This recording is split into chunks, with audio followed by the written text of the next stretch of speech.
Hey, roofing contractors.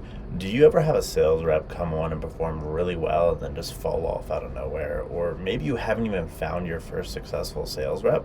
Well, today, what I'm going to be talking about are the common habits that I see a lot of roofing contractors and roofing company owners skip that keep them from seeing success with their sales team. So, if you don't know and you're new to the channel, my name is George Roros. I'm the CEO of Volume Up Agency.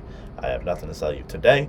But what we do is we provide a predictable, consistent, reliable flow of exclusive and qualified homeowners to roofing companies looking to grow. On top of that, we have some amazing sales training platforms and all that sort of thing. Today, what we're going to be talking about, though, is habits that you need to be implementing, and I see a lot of roofing contractors skip when hiring a sales team and trying to build it to success. And these are mistakes I've made as a business owner as well, right, in hiring sales reps. So I'll actually tell you my story and how I started hiring sales reps and all the mistakes I made along the way to give you a visualization of what really that process looks like of getting to actual success. So first things first is when I was hiring sales reps, it was really, and I see a lot of contractors start out like this, just like I did, really just hiring somebody and expecting them to know what to do. Right? I didn't give them any semblance of process. It was like, hey, here's some leads. Here's what we do. Go sell them. Right? And if you have a really high performing sales rep, they can do that, right? But that's 1% of sales reps across the US and Canada that can actually perform like that. So to account for that, you're probably not going to hire a superstar sales rep, right, in roofing or in the industry I'm in, whatever it may be. So you have to compensate for that by having proper structures in place and proper habits in place to make sure you're managing them correctly, because their success is your responsibility as the owner of the company, sales manager, whatever it is you may be. If they fail, unless they're not executing, right, they're just skipping calls and all that sort of stuff, it's your fault, right? It means you're missing something. And that was a hard truth I had to swallow, right? That it wasn't my fault, which, accountability is what allows you to grow. But anyway, so after I did that, I was like, okay, we can't do that. So what I did instead is I just basically gave them the kind of script and presentation I used to be able to sell. And I was just like, hey, again, I sent them, winged it, good luck, right? And so, again, not great, right? They didn't have any sort of training on that. We didn't do any sort of role play, anything like that. We just went in and I gave them the stuff. I said, there you go. And now here's appointments on your calendar. Good luck. Didn't work out, believe it or not. So after that, I was like, okay. So one, I need to try to hire better sales reps, right? And then two, I need to try to get a better system in place to onboard and train them. So what I did with the next sales rep I hired was I actually brought him on, right? I trained him on the process. So we went through the discovery call, we went through the demo, we went through all that sort of stuff in the process we run. For you guys, it would be going through how to approach the door, right? How to greet the homeowner, what to do when you get in the home, right? And training them on that process. And we don't have that process in place.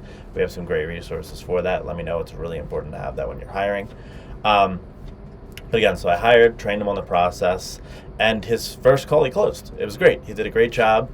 But I just let him go for it after that. I was like, hey, do what you need to do. We never had any trainings. We just had meetings to discuss numbers, which again is another thing that I neglected with previous sales reps.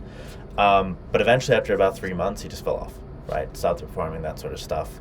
And so the last piece of the puzzle that I really figured out was not only onboarding them properly and training them properly up front, but maintaining consistent training habits with them and consistent habits to monitor what's happening with each of the opportunities I send them. And that was something that I really missed there. And there was one more thing after that we're gonna get to. But what that looked like was not only did I onboard sales reps the next time, right, and train them properly and get them up and rolling that way, but I also have consistent training. So I meet with my sales reps every single day to provide them with the training they need on the process that we have laid out and make sure that they're sticking to that.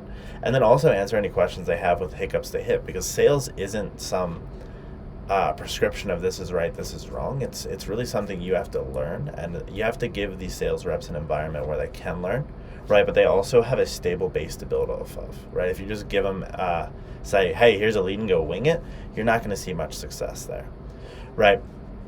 So with that, that's great. And then the last thing I figured out, and this was from one of my mentors who actually was the VP of a $50 million roofing organization, is that you have to sell your sales reps on you as much as they have to sell your service. Because if they don't believe in your service and you haven't given them any reason to believe in your service or your business, right, they're really not going to perform unless they're people who can sell stuff and not feel guilty about selling crap. So what I started implementing is I would actually have our clients talk to them about the experience they have, because our clients rave about the results we send them, right?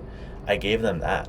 I told them a bit about what my morals are, what my core values are, and that's providing the best leads, the best appointments, the best service possible in the roofing industry, right? That's where we're going, and I want to help roofers grow, and I want to help them grow, right? So I really let them know, like, this is an environment where I want to help you, and I want you to be able to help these people that need our help, right? And that was a massive change, and got so much buy-in, not only into Volume Up, us as a company, but also into the sales process, into the people that they're serving, which is really, really important when you have a sales rep going out. If they're not interested in serving the people you're working with, so the homeowners, for example, they're not going to see success, right?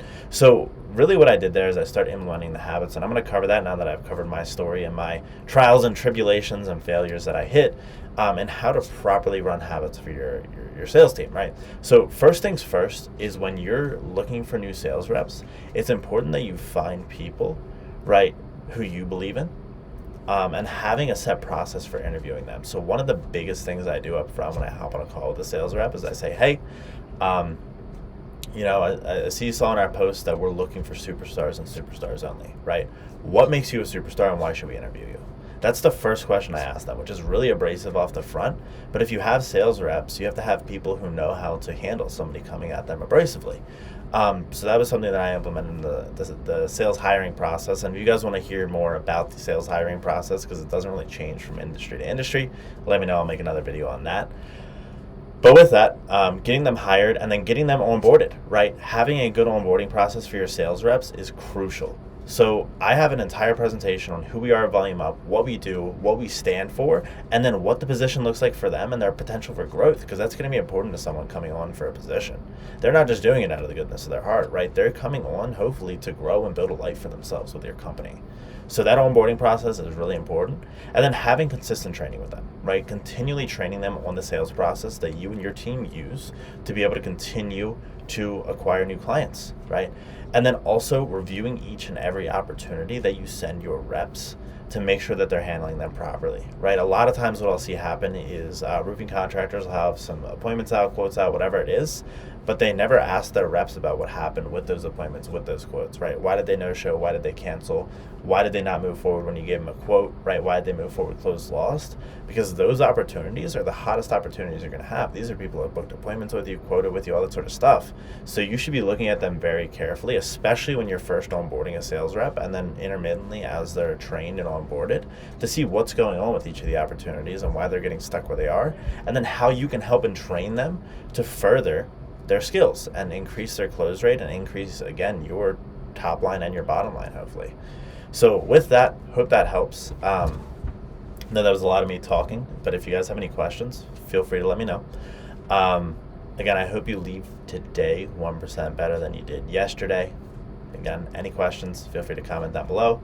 Leave me a like, subscribe, whatever it may be, and I will see you guys on the next one.